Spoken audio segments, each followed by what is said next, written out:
오늘은 다윗이 받은 복, 우리가 받을 복이라는 제목으로 두 차례에 걸쳐서 말씀을 나누도록 하겠습니다.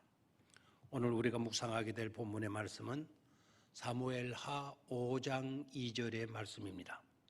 함께 이 말씀을 읽도록 하겠습니다.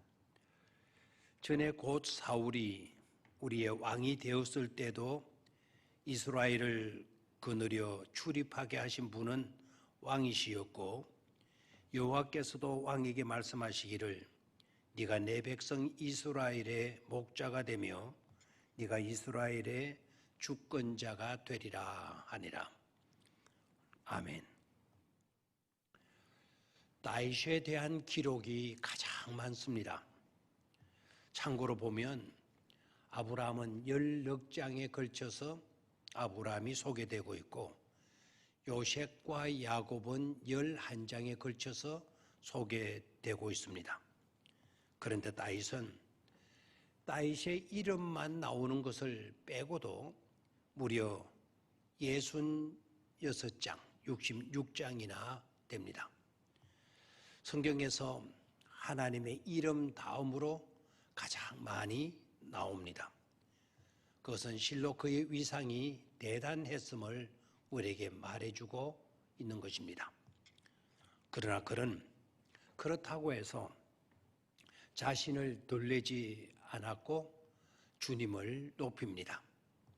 자신을 어린 양이라 말하고 주님을 목자로 칭합니다. 말로만이 아닙니다. 삶 자체가 그랬습니다. 그런 모습이 아름답습니다. 이제 다윗이 받은 복을 정리해 보면서 장차 우리가 받을 복을 디자인해 볼 수 있기를 바랍니다. 첫 번째는 다윗이 받은 복은 택함 받은 복입니다. 다윗이 받은 복은 택함 받음입니다. 평범한 목동의 자리에서 이스라엘의 가장 위대한 왕이 되는 그런 축복을 받은 것입니다. 다윗은 세 차례에 걸쳐서 기름 부음을 받았습니다. 첫 번째는 사무엘이 다윗의 집 이새의 집에 가서였고, 두 번째는 유다의 족속들이 나와서 다윗에게 기름을 부어 유다 족속의 왕으로 삼았고, 세 번째는 이스라엘 전체, 즉 북왕국 이스라엘과 남왕국 유다가 다윗에게 기름을 부어 전 이스라엘의 왕으로 세움을 입은 것입니다. 나라를 크게 확장했을 뿐만 아니라 나라를 가장 부강하게 만들었고, 그리고 나라를 평안케 한 그런 다윗입니다. 그러한 모든 것이 중요하고 귀하지만 그 모든 일을 감당할 수 있도록 먼저 선택받았다는 사실이 큰 은혜가 아닐 수 없습니다. 우리도 마찬가지입니다. 하나님의 백성으로 선택받았다는 것, 하나님이 하시고자 하시는 그 일을 감당할 수 있도록 선택받은 것 자체가 예사로운 복이 아님을 알아야 하겠습니다.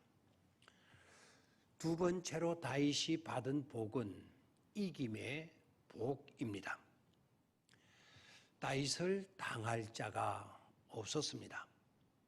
성경 네 곳의 기록을 우리는 놓치지 말아야겠습니다.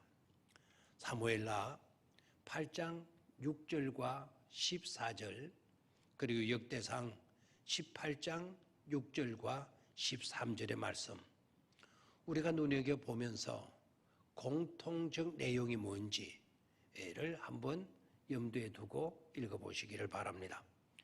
사무엘하 8장 6절 14절 같이 읽습니다. 다윗이 다메섹 아람에 수비대를 두되 아람 사람이 다윗의 종이 되어 조공을 바치니라. 다윗이 어디로 가든지 여호와께서 이기게 하시니라. 14절입니다. 다윗이 에돔의 수비대를 두되 온 에돔의 수비대를 두니 에돔 사람이 다 다윗의 종이 되니라. 다윗이 어디로 가든지 여호와께서 이기게 하셨더라. 아멘. 역대상 18장 6절 그리고 13절 두 곳을 보도록 하겠습니다. 6절입니다. 다윗이 다메섹 아람의 수비대를 두되 아람 사람이 다윗의 종이 되어 조공을 바치니라. 다윗이 어디로 가든지 여호와께서 이기게 하시니라. 13절입니다. 다윗이 에돔의 수비대를 두매 에돔 사람이 다 다윗의 종이 되니라. 다윗이 어디로 가든지 여호와께서 이기게 하셨더라. 아멘입니다. 공통점이 있죠. 다윗이 어디로 가든지 하나님께서 이기게 해 주셨다. 승리를 다윗에게 안겨 주었다는 것입니다. 다윗은 승승장구한 그런 인물이기도 합니다.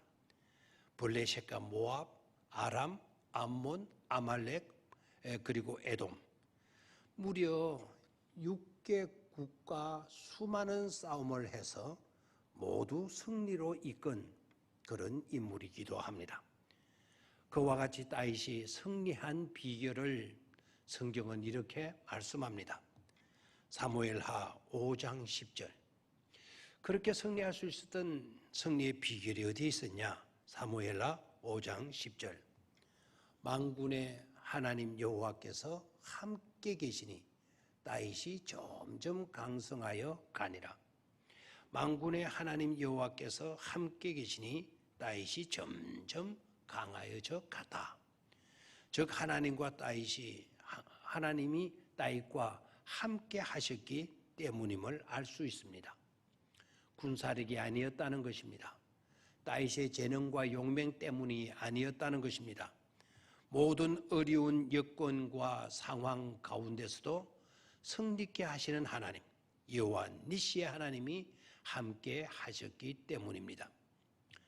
어떠한 어려운 상황에 우리가 놓인다 해도 승리케 하시는 하나님이 함께 주시는 이 복을 우리도 받아 누릴 수 있어야 하겠습니다.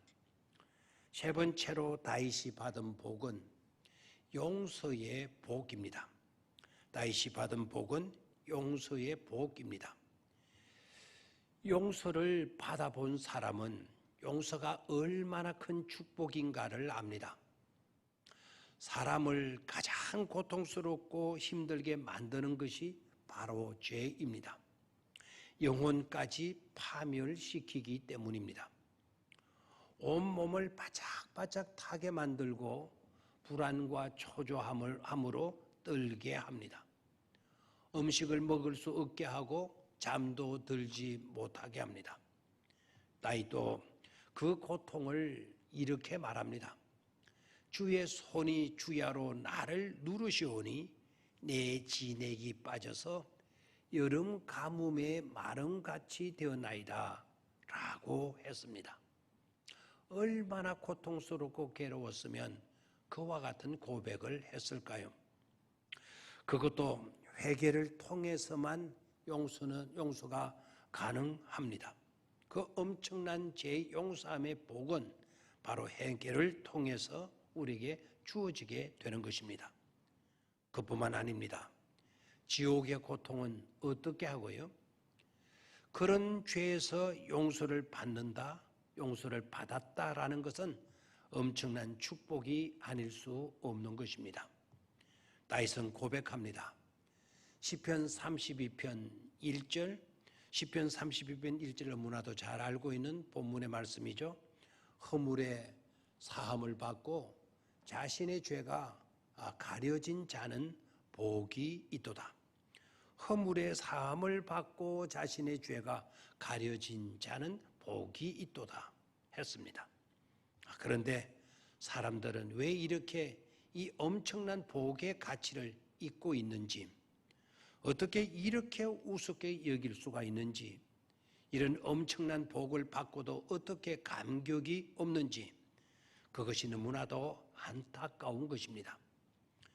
적어도 용서받은 복만큼은 잊지 말고 가볍게 여기지도 말고 감격에 사로잡혀서 이 몸 밖에 더 없어 이 몸 바칩니다라고 하는 그런 헌신적 고백도 있어져야 되겠습니다. 내일 아침에 계속해서 말씀을 드리도록 하겠습니다. 감사합니다.